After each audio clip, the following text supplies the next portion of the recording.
Hey, Cuppy, how are you?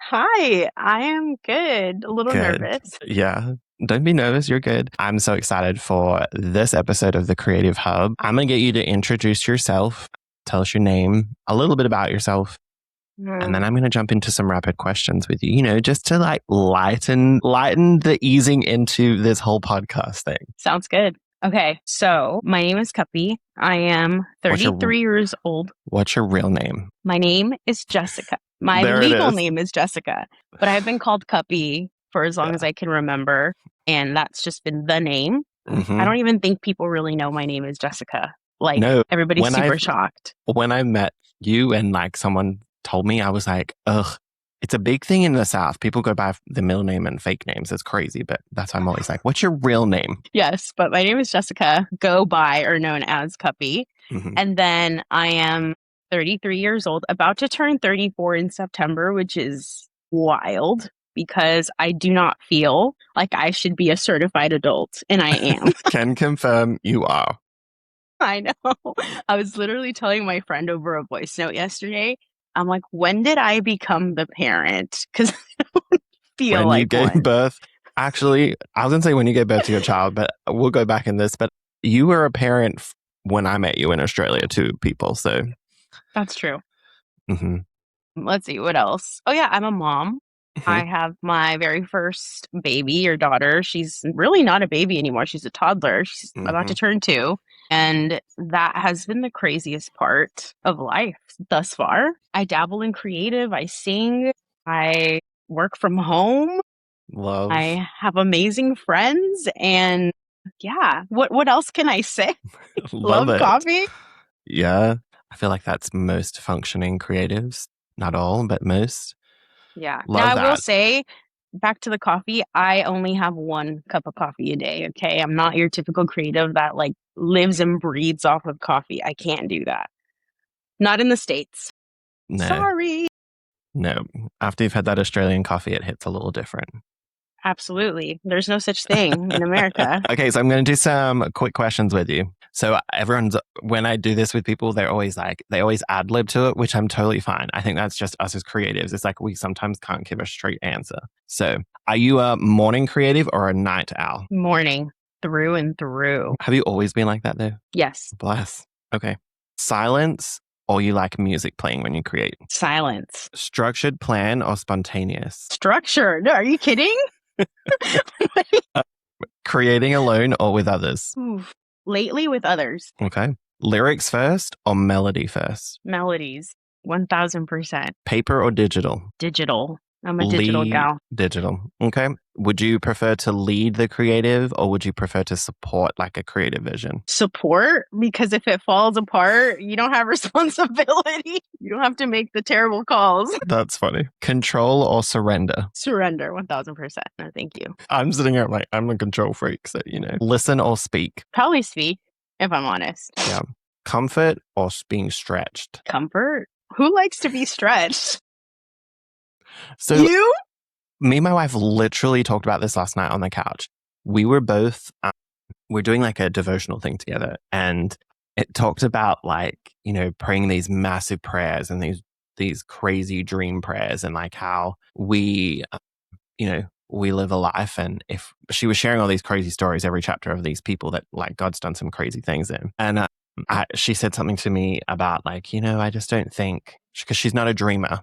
This is not me sharing anything that people shouldn't know, but she's not a dreamer anymore. She lost that a while back, and so we were talking about that, and I was like, my whole life, I feel like I have been stretched constantly, and I don't know life without leaping and going, here we go. Do you know what I mean?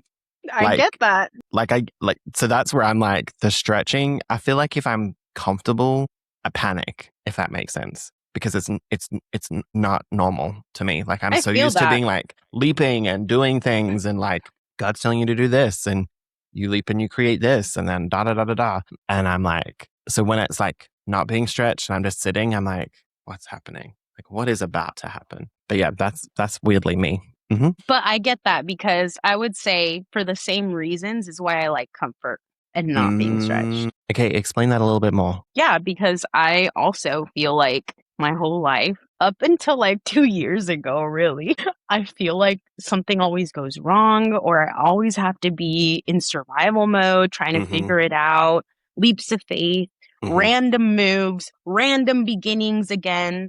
And all of that, my nervous system is at an all-time high. And I've done it for a really long time that way, since Mm-hmm. Sydney, really. Like Sydney just, man, it develops your nervous system.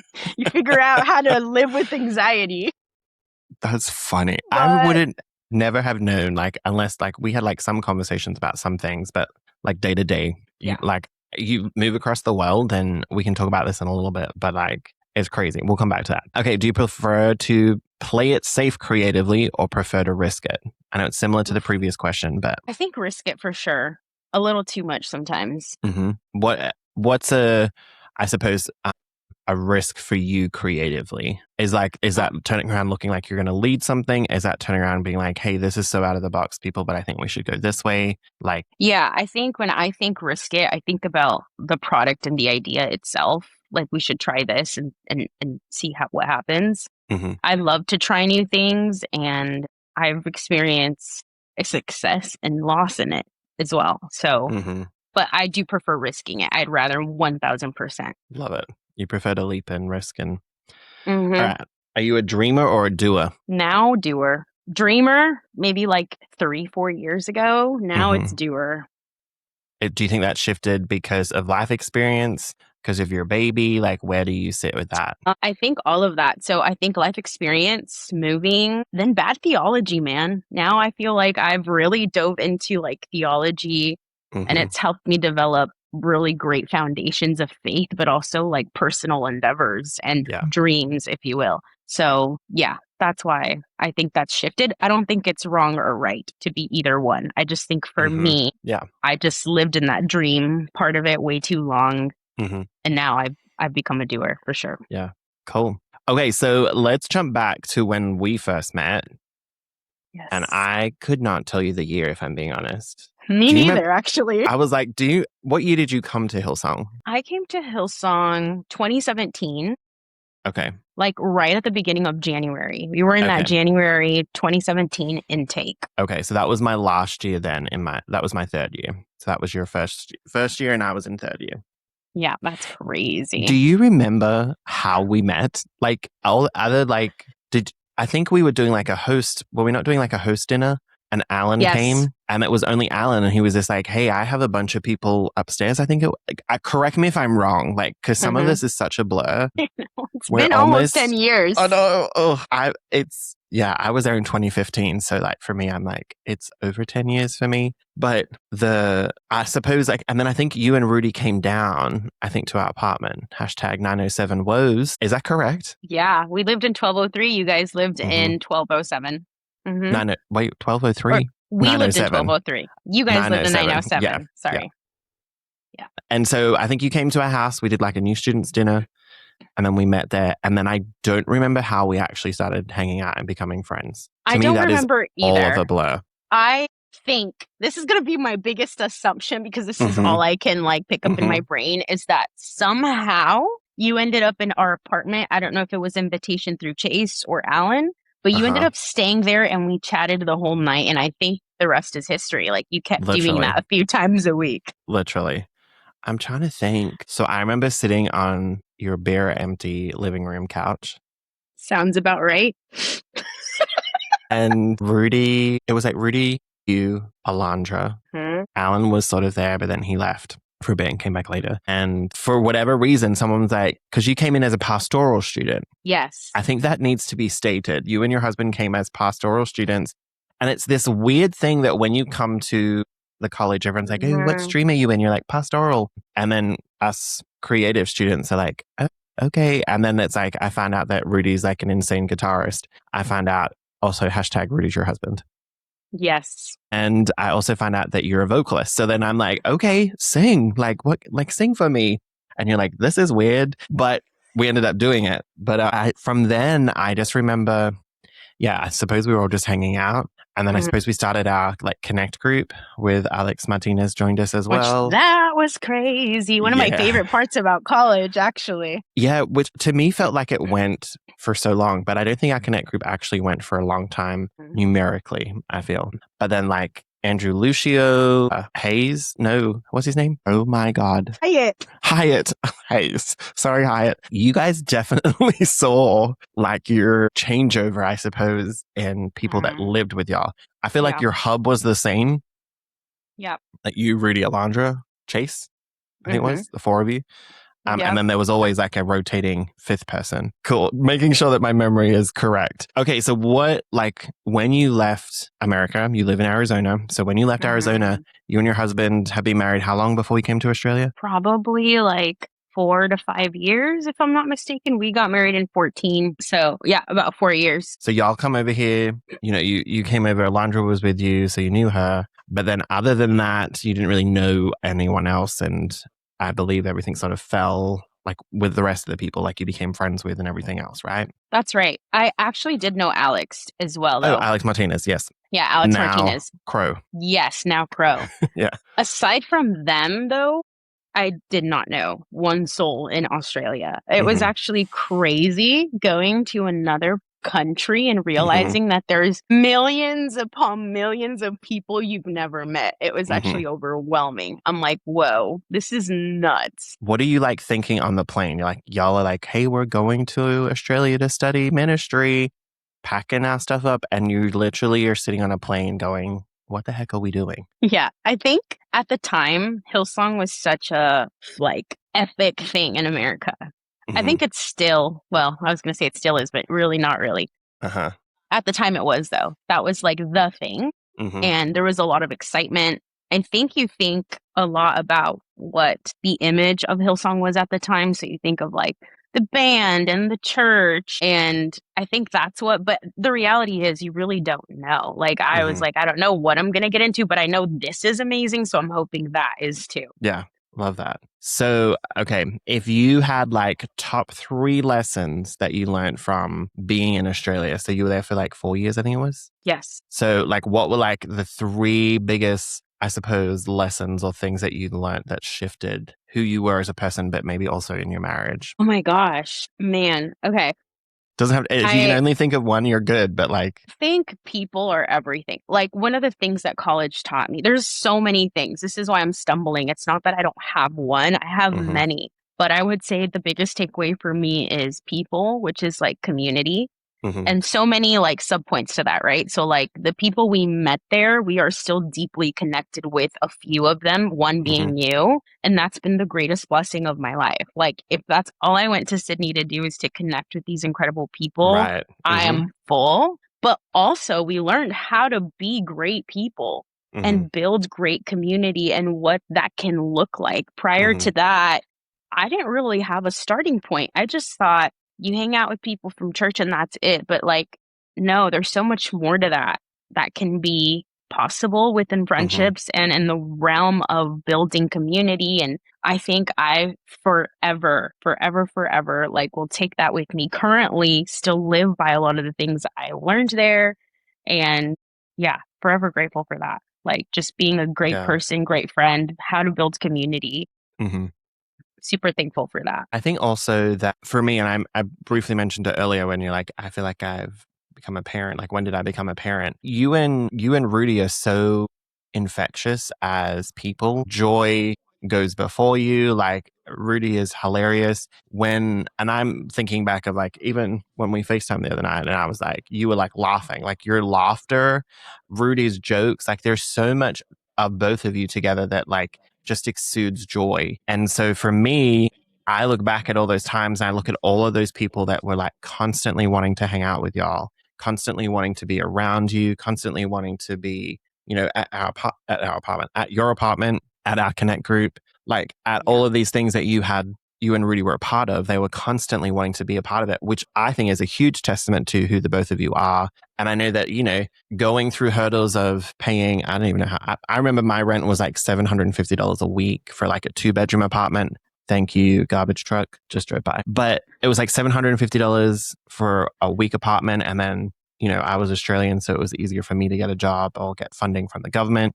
But, all of the strains that come with that. And I just remember you guys were just so at peace half the time. And you may not have felt that, but I think I know that you made people around you feel comfortable and feel loved. There were so many times that our Connect group would like feed people.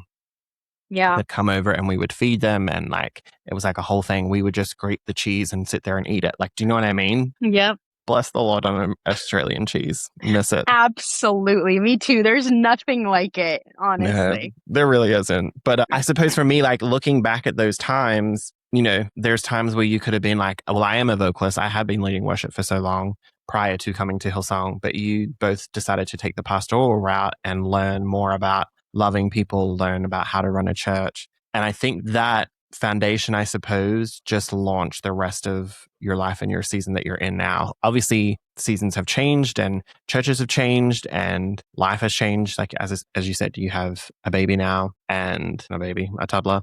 And I suppose from what you've learned now, bringing it forward into your life where you and Rudy live now in Arizona, how do you feel you transitioned from moving from Australia to coming back to America? Bro, that was the hardest transition of my life. Like, I still think about it and I will cry because I think, if I'm not mistaken, we had talked about it or you had sent me some questions, but something about like, what was the hardest part of something? And that was the first thing that came to mind. Like, that transition was god awful. God awful. Like, it was so hard.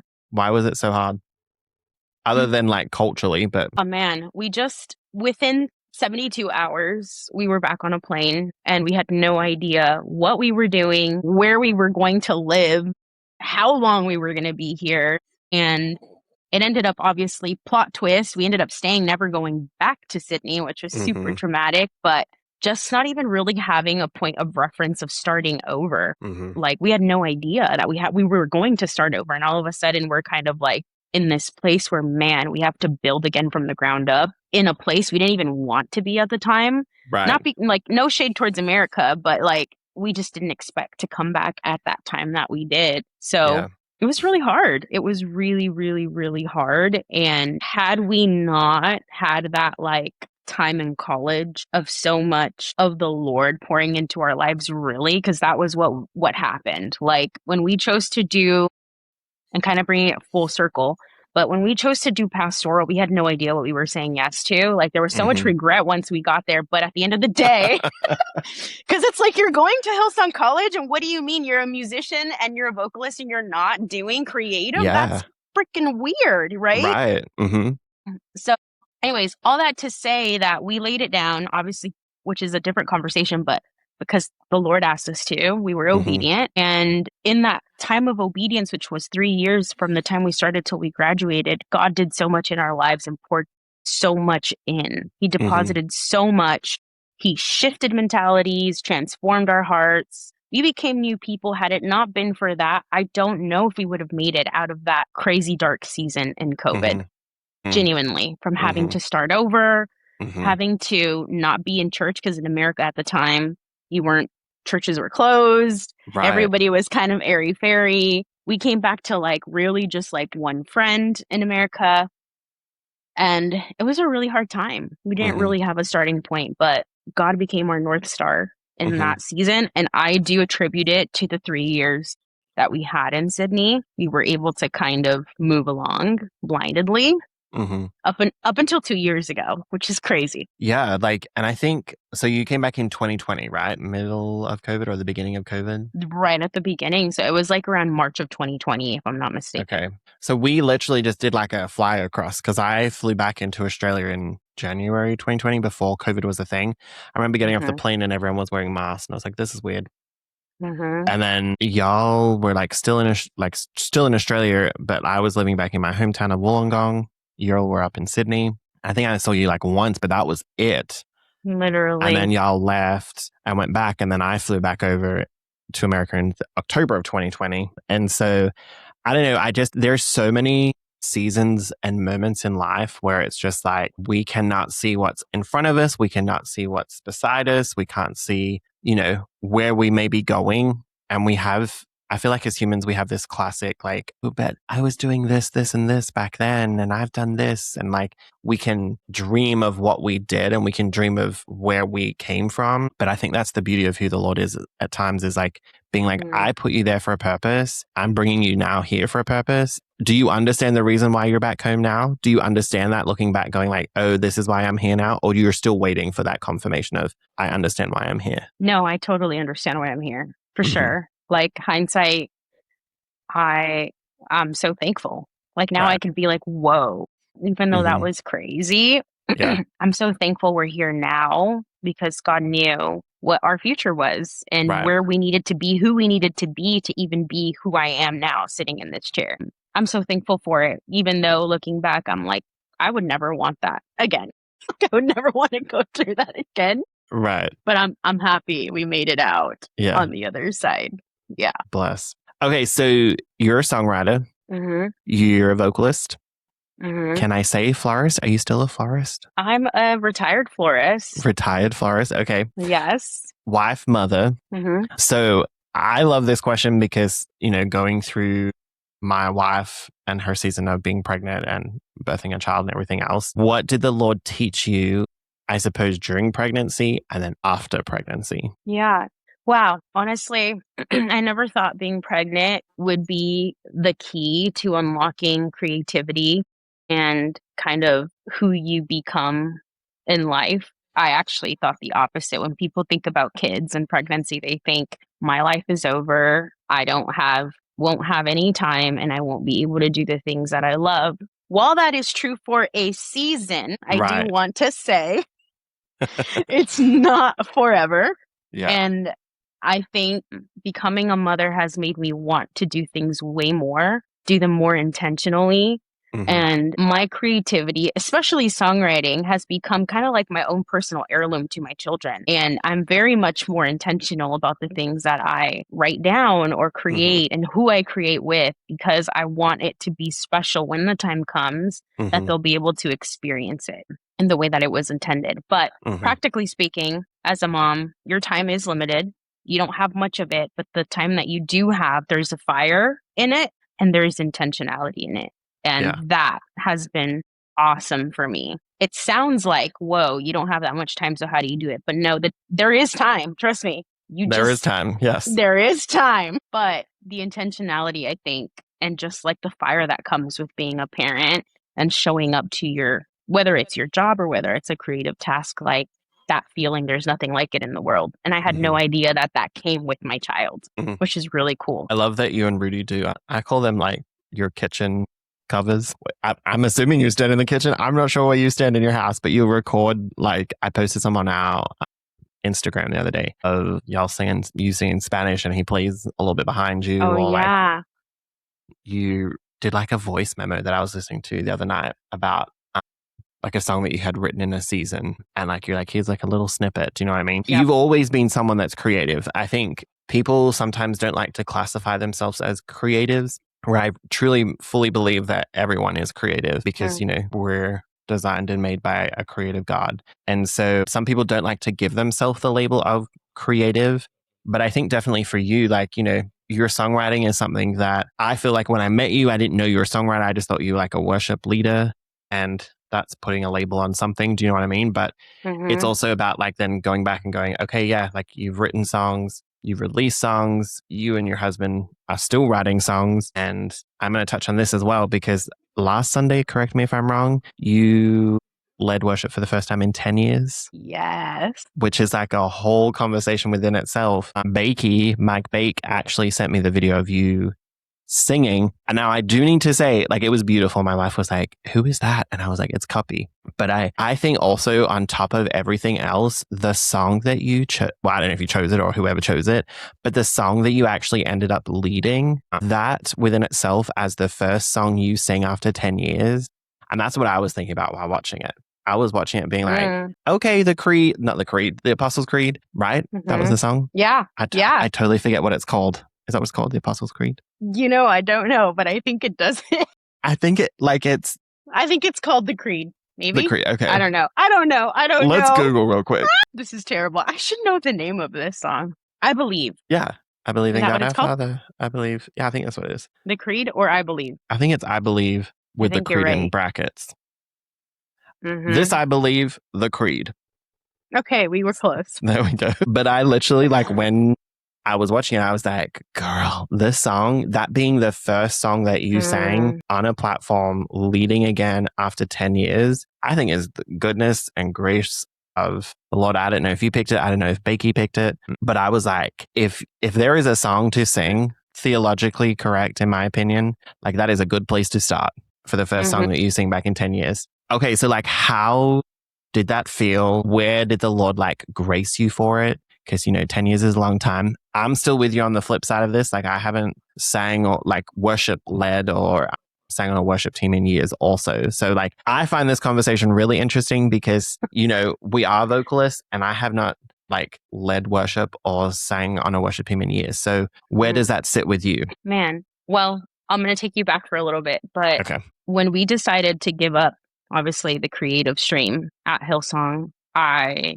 was destroyed because it had literally been my whole life up until then for many reasons, not just at church, but I did choir singing and really enjoyed it and just enjoyed the art of it. So I think at the time, really, I didn't know this. Now I look back at it and I look at it, I'm like, it had become such an identity for me. Mm-hmm. This was like the reason why people liked me. This was the reason why people wanted to be my friend. And if we're really honest though, like if you are a creative, that seeps in. It Oh, just gosh. does. Yes. Mm-hmm.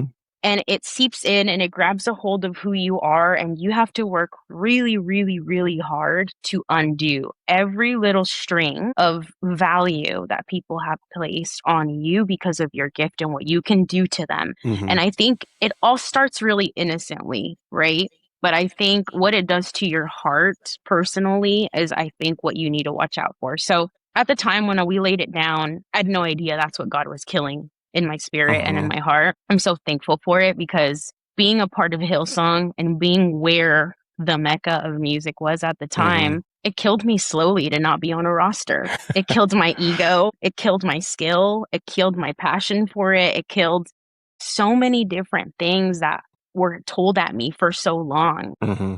And I look at it now and I'm like, man, I'm so thankful I did that though. I didn't know that that's what was happening.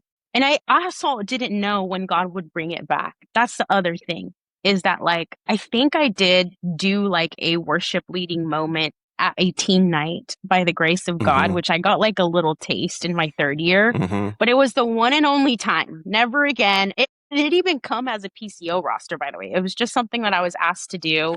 Hey, Cuppy, can you sing? Get up there. Yep. Which is not normal. I need to state that. That is not a normal thing that happened. No, because it was just like a small moment. And I think it Mm-hmm. was like I did it with Aaron Elvis or something like that.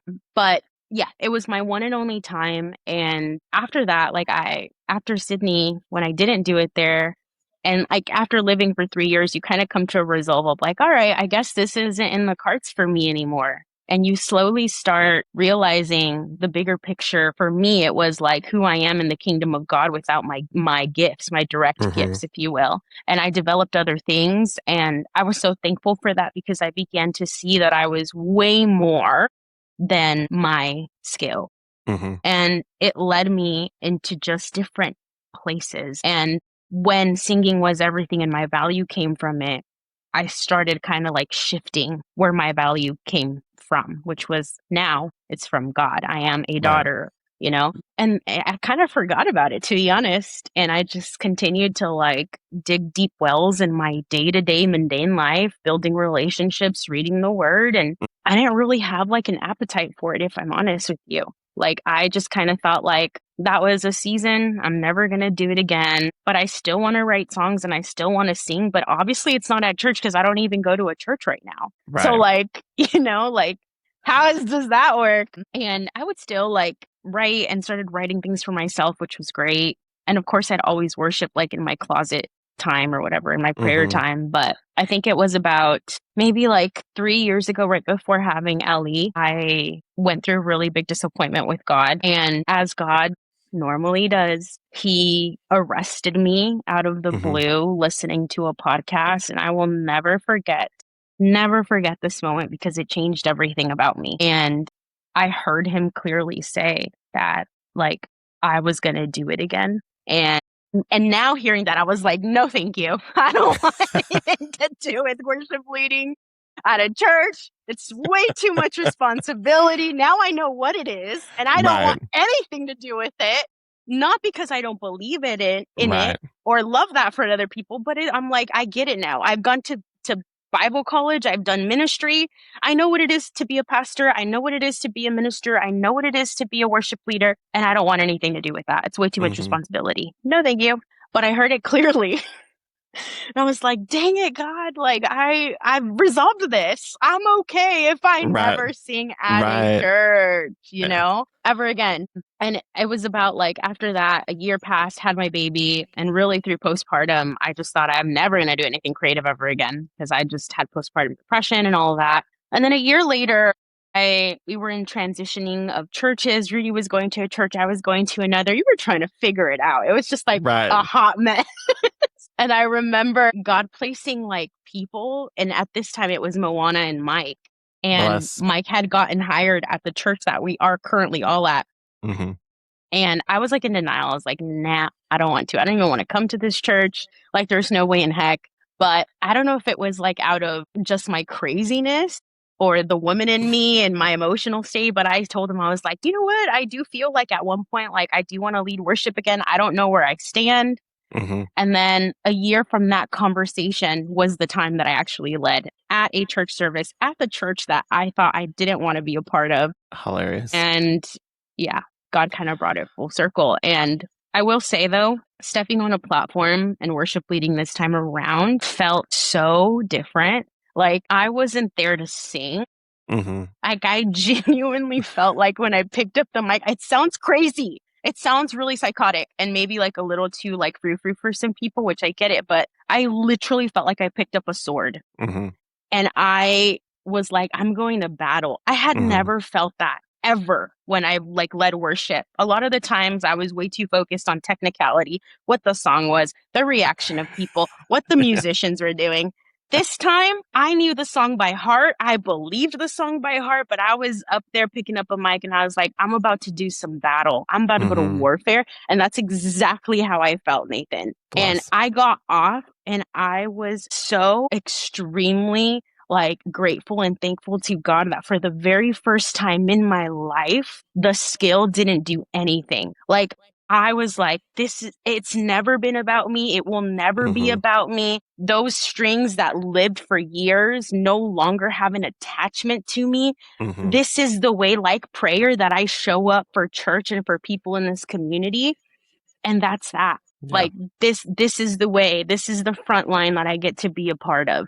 Mm-hmm. And I was so happy about that because I'm like, wow, I was so afraid to like feel like that people saying that I sing good or whatever like would get Mm-hmm. to me. And it just didn't. It Yeah. was just like, oh, no, you don't get it. I just battled for you. But Mm-hmm. that's okay. You were worried about my voice, but that's not really what happened. I was just out there like slaying demons in the spirit Yeah. for Yeah. you. Yeah. But it's cool, It's cool. I'm exhausted, but thank you. Yeah. Yeah. Thanks. So Mm-hmm. I think the revelation really came like from the 10 years of spending time with the Lord and knowing that like we all have a part to play in this spiritual warfare, period, whether you think about your day-to-day living like that. And I was like, wow, this has nothing to do with singing. Nothing. Even though it is a skill, but I'm like, what we do on a Sunday really has nothing to do with that. Yeah. When I talk to people, especially like with teaching vocals and stuff, if you can come prepared and you can come knowing your gifting and not having to rely on your gifting to get you across the line of completing a song, or do you know what I mean? If you do the hard work before you get there, it means that you can actually minister and not be thinking about, oh gosh, here comes the part in the song that I hate. Like you actually can feel the room out. You can actually participate in worship. And I think there's a beauty of having the excellence beforehand. My wife wakes up 45 minutes before my alarm to go to church to do her vocal warm-ups. Doesn't help that she's done that for years, but doesn't help that like, I'm a vocal teacher. But it's a conversation that I have with people all the time is like, there is a part of being diligent with what is in your hands. And I think that like when you are diligent with what is in your hands, it's so much I don't want to say easier. It's just so much, you have more grace to do what you have in front of Hmm. you and in your hands. It doesn't make that everything is easier. It doesn't Right. mean that life becomes easier. There's still going to be those moments that you have to push through as a worship leader. There's still those moments you have to push through in any of our creative avenues that we do, that we still have to lean on like who Jesus is in that. But if you're so honed in on the gifts and the talents that he's given you, and you've worked on them, that you don't have to then turn around and have to like panic. This Sunday I have to play this chord and I hate it. I don't know why we're doing this key. Da da da Mm-hmm. da. Or it's like, well, they're things you should be practicing the week before or the 2 weeks before, or however often you get rostered. Do you know what I mean?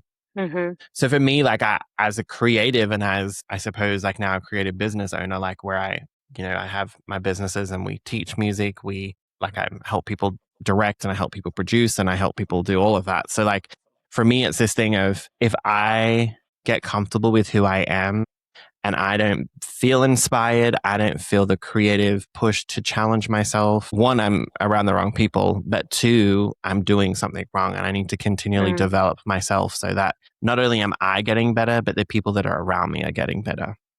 And so that's sort of where I sit with what you were talking about in terms of, you had to lay it down.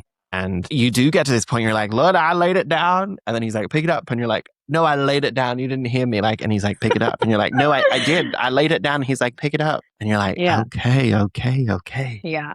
And that's the part, like, even to your like rapid fire question, like, I would rather be in my comfort being like side stage where I was actually prior to leading worship. I'd go with Rudy literally all of Saturday, pretty much all of Sunday with my kid, figuring it out, chasing a toddler. Like, I would rather do that than get on the stage. That sounds crazy, but Yeah. it just became my comfort, and being up there is super stretching because yeah, there's just so much that comes with it. But Real, very real. So I hear you have some questions for me. yes. Go for it. Okay. So, what conversation are you hoping to have on this podcast that you haven't had yet? The whole reason behind this podcast is I have crazy cool, talented friends. And that's sort of just where it sits. I've been blessed in my whole entire life to be surrounded by creatives, whether, it be in my family, whether it be in my friend circle groups. So then when I went to Hillsong, and it was an international college, well, prior to me even going to Hillsong, I worked for an international camp in America for 4 years. And so I met a bunch of people all over the world there as well. So then when I went to Hillsong College and it was international, I was like, lol, I literally just did 4 years at this camp. Now I'm here and I'm like met a whole bunch of other people. Living in Picayune, a lot of people hear me say it all the time. Like, people say that this town, the meaning is small and insignificant. And for me, it's one of those things where, like, when I got here in 2018 and fell in love with this place, and then the Lord kept calling me back, and 2020 came back, married Amber, like proposed to Amber, married Amber. I just remember saying to her, like, I have always had a dream and a vision of having a creative hub, a creative space that just is for those who aren't in football, who aren't in sport. Do you know what I mean? There wasn't anything here. So for me, it's this thing of like, I get to look at my life and go, okay, my friend works for this famous person. I can, we have a friendship. So me calling her and being like, hey, can you meet with my friend who wants to be a piano player? Wants to do music scores. Can you meet with him or her? Like, to me, my whole thing with this podcast, as I said earlier, is like, I just have cool creative friends that I want other people to learn from. There's no, and I say this all the time, I don't care if like 4 people listen to this. Like, I am doing this, one, for the joy of me and the joy of my friend that I get to talk to selfishly. But 2, I get to learn from other people. I get to ask questions, but also other people get to listen to my friends and their creative outlets. So a conversation, as long as a conversation is real and raw for me, I'm good. Because I don't think, honestly, our friendship was that way. Like, there was real and raw for years. And I think that to me is comforting. It is, I don't like the fake. I don't like the, hey, how are you? Oh, I'm actually dying inside, but thank you. Like I want the real and raw. I love when I get text messages from people that I did ministry with years ago, and they're like, hey, I need to come over, and they sit on my couch and divulge everything. Like, to me, that shows that there is a place and a point of our friendship that's important. And I want to be able to have the same with my friends. Do you know what I mean? I may not be able to go to their couches, but like FaceTimes, do you know what I mean? There's so many conversations that we've had. There's so many seasons that, we've gone through. And the blessing was meeting up last October for Jeremy and Oh my Josie's gosh, wedding. yes. I cried when you left like a maniac. It was It's one like, of those things where it no. was just like, it was a reunion and it was Mhm. the best thing in the world. But it was also really Genuinely. hard because like my wife and my kid were back at home. And so for me, it was like this weird point of like, I'm back. Not that I'm single, but I was single when everyone knew me. And then it was like, Yeah.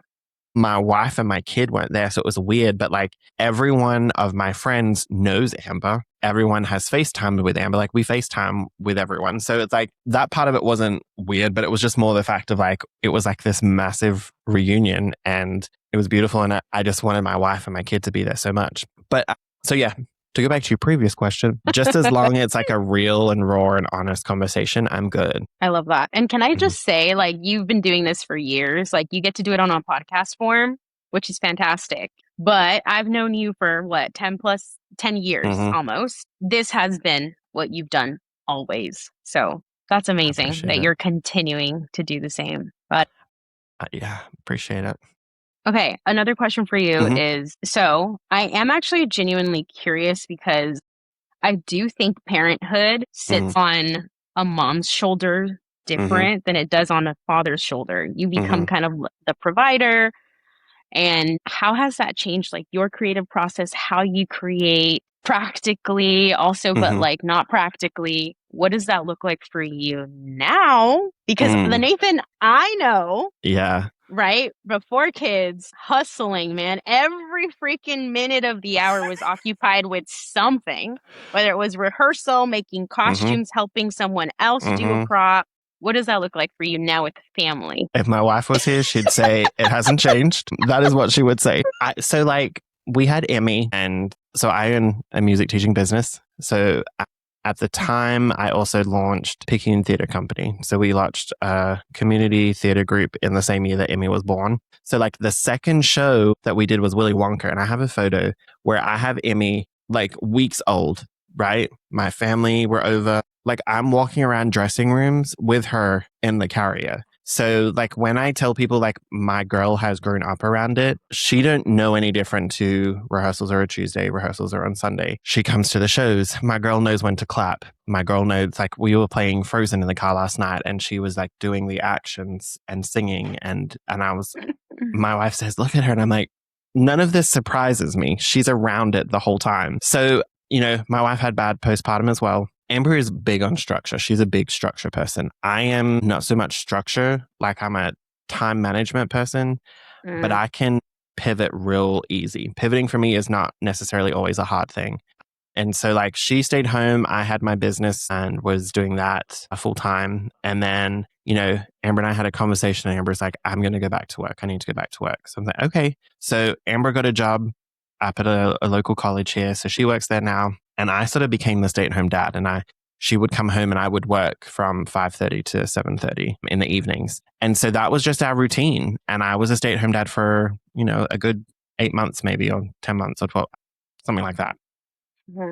While still running a theater company, while still running another business. Long story short, I now work at a church during the day and I love it. I love the local church. I love smaller churches. This is not like, we have maybe like 1,000 or just under 1,000 people. So to me, that is a smaller church in terms of not coming from obviously the mega church that we were at. So for me, I love people. And if I get to heaven and the Lord's like, hey, well done, good and faithful servant for doing this, this, and this, I'd be like, yep, cool. Like I'm good. So for me in this life, in this season, what it means to be a dad and provide and, she'll tell you like, she feels bad for me sometimes, but that's just who I think I am. Like my capacity is different, but I love what I get to do. I work 2 jobs so I could run a free job, pretty much. I work 2 jobs so that I can provide for my family. My wife works a full-time job so she can provide. The theater company is blown up in the best possible way, and that has been a huge blessing.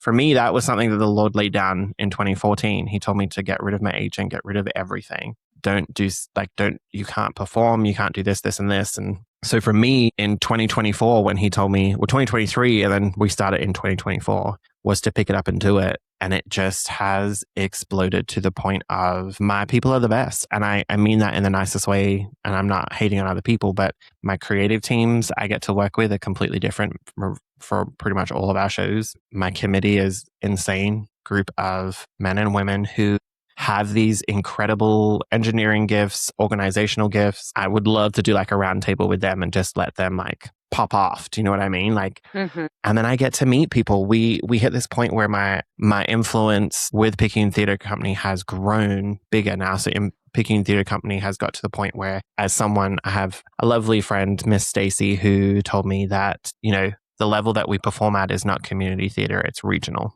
And I was like, what? No. Like, she's like, yes, the fact that you now travel doing shows, the fact that you travel to an hour away to put on a show, the fact that you have people coming to perform at your show from different areas in Mississippi, she said, like, you've become regional. And so to me, it's this thing of like, you know, juggling a business, juggling my day job, juggling still being a dad. I love that my 2-year-old is in daycare at the church. I love that. So like she comes to work with me, but I drop her off in daycare, and my wife sometimes picks her up because then I go to Picayune Music. So it's definitely been different. It's definitely taken some juggling, but I will probably say that it has not slowed me down. And it was the biggest fear of my life. Like, as you said earlier, like kids will not stunt or like they shift what you do with your life. And I can honestly tell you that I'm still doing it. My kid comes with me. I have the best extended family that are in my shows that,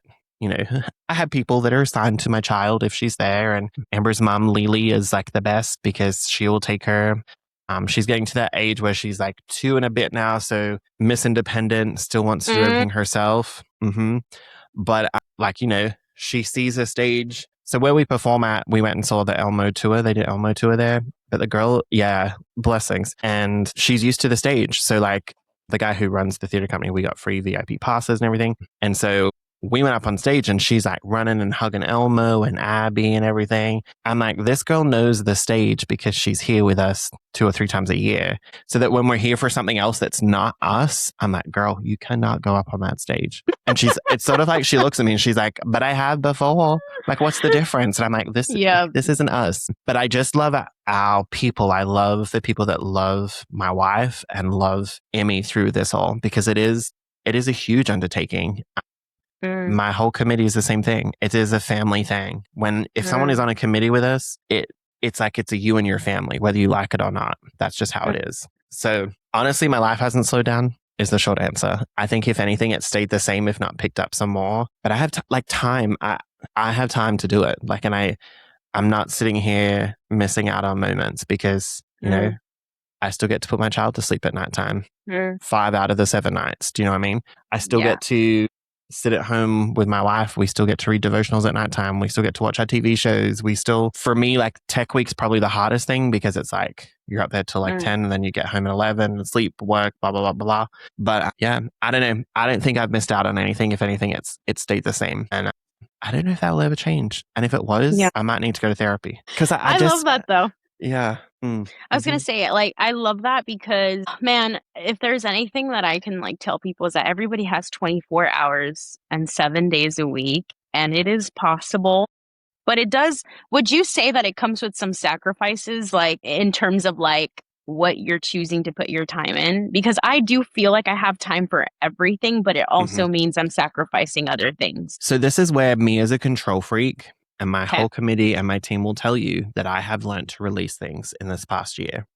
Yeah. We just launched and I say this out loud and it's crazy. So Picayune Theatre just launched an Academy of Performing Arts program where we now teach theater Mondays and Thursdays. I oversee the program. I don't do the program. And I think that's the big thing. Like, I now have more people that I've met on my journey who have come along. Bethany, Victoria, Colleen, and Teresa are my 4 teachers that will oversee that program. You've got your director, you've got your musical director, and you've got your choreographers. And they are well trained, versed, whatever you want to say, about their field and their stream that they're in. And then I have Alicia that oversees programs as well. So for me, it's this idea can happen and I can see it and I can lead it, but I don't have to be there, if that makes sense. There'll be times where I do have to be there, but I'm not there every single day. So for me, it's this thing of the moment that I learned to release things, the moment that I bought Sarah Umberhagen BB on for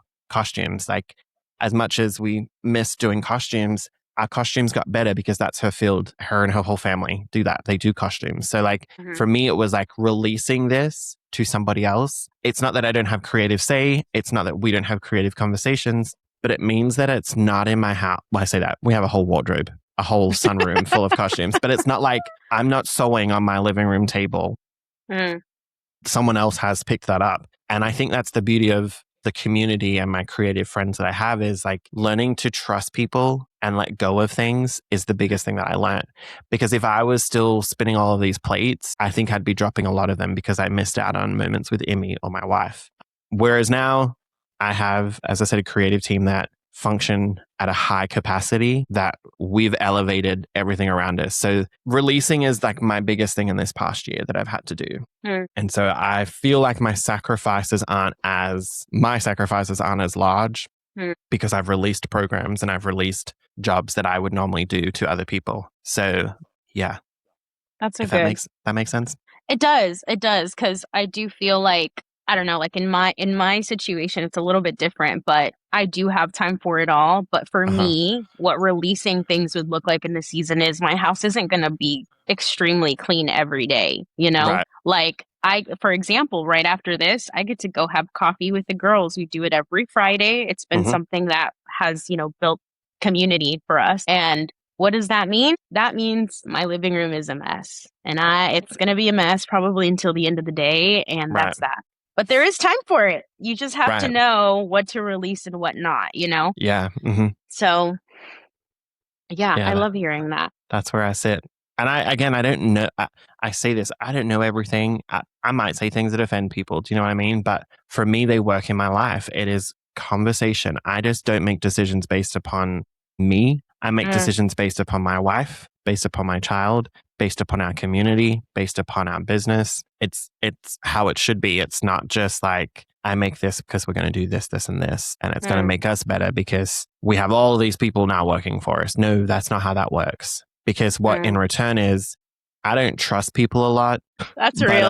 The people I do trust, I trust them with my businesses and my life and my students. And so it is one of those things that trust has to be built. And I have to be able to see your creative flair or see your skills. And I'm all about training and upskilling people, my word. But I definitely think there's a value in there of just having community and community based on not what people can do for each other, but just based on who we are as people. And I think that's where we're getting as well to a point with our theater company is the community has exploded. And maybe one day I'll write a book about all the stories that people come in and like, I never thought I'd be creative ever again, or I was only creative in high school and then I became like a mom and I miss singing and I miss doing this, or like I just don't have a good group of friends.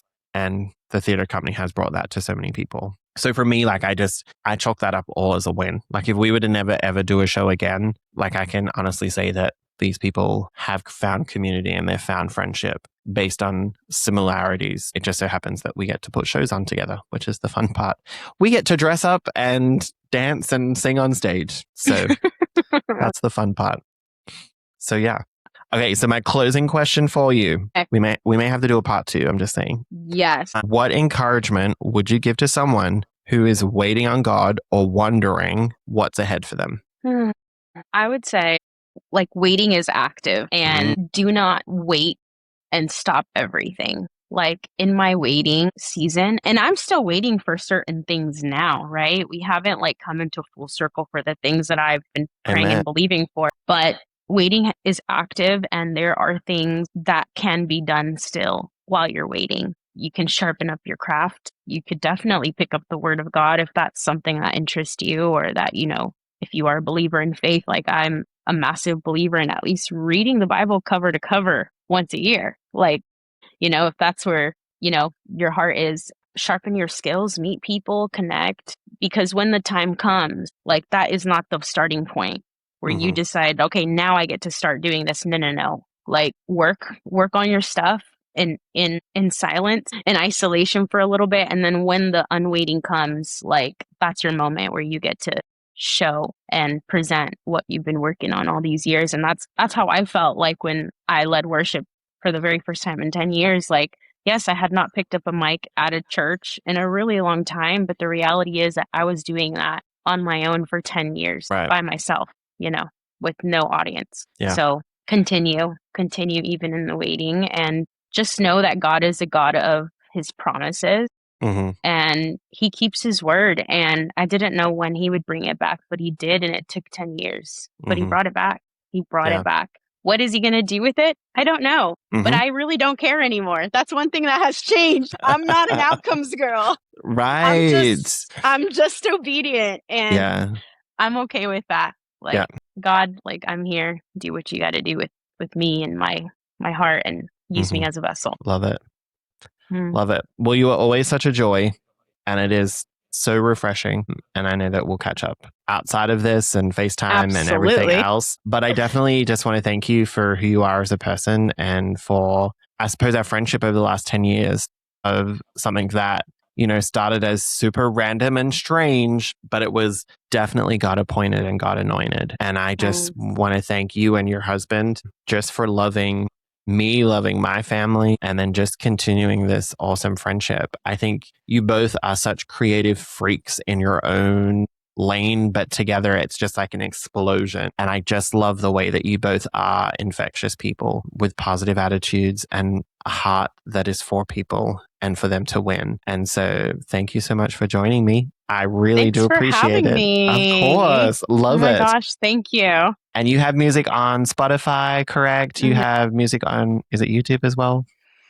No, but I am currently working on hopefully releasing more music soon. Scoop is right here. Yes, that is coming soon. That's cool. That's so cool.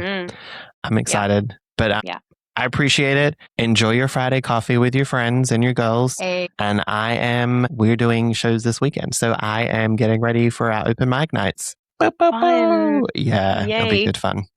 Well, thanks, Cuppy. I appreciate it. Thank you, Nathan. Have a good day. You too. Bye. Bye.